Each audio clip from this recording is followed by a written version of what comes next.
Hello everyone, hope you're doing well these days. Among all recent rough moments of markets, the best way for a trader always is that in any condition, do not get away from training and continuously focus on learning. Well, today I want to talk about Bollinger Bands. An easy to learn indicator, meanwhile, can help you get huge gains. So keep watching to master using this indicator and do not forget to subscribe to the channel if you are new and hit the bell notification on to get alarmed when a new video being uploaded. Bollinger Bands, developed by famous technical trader John Bollinger in 1980s. Bollinger Bands composed of three lines, upper and lower bands, which are standard deviations, and the middle line, which is a simple moving average. It can be said, despite the fact that upper and lower bands are support resistance levels, moreover, can be assumed as price target. Unlike the other indicators, the upper and lower bands have a fixed role. Upper band always acts as a resistance and the lower band is a support level.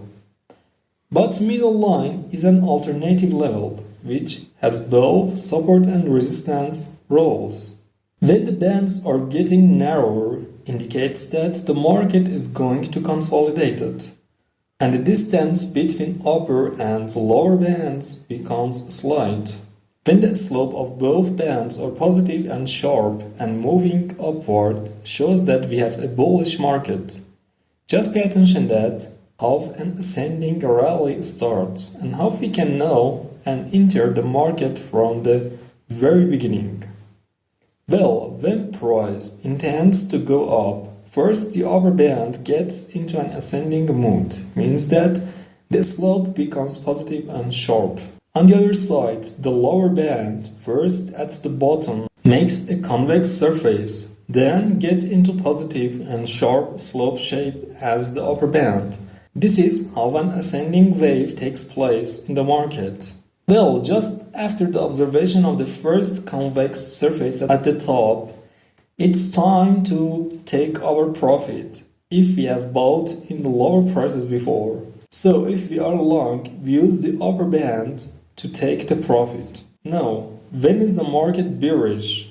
Exactly what is said about bullish condition is also true for bearish mood, just on the opposite side. When both bands, upper and lower, are down and the slope is sharp and negative for both, the market is bearish. This time, in the beginning, the convex surface shapes on the upper band, and at the end of the wave forms on the lower band. Sometimes the fluctuation of the price changes cause that abnormal shape of Bollinger bands we have. In conditions like this, I recommend to use static and dynamic support resistance levels in order to better understand the market structure. Look at this example. Without plotting Bollinger bands, it can be seen that around 1930 we have an area of value. So, let me now draw a horizontal line here on 1930. There it is. Well, now let's plot Bollinger bands on the chart. As it's clear, a convex surface being formed exactly at the top on upper band and below that, down here, right here, the price is breaking the area of value to the down.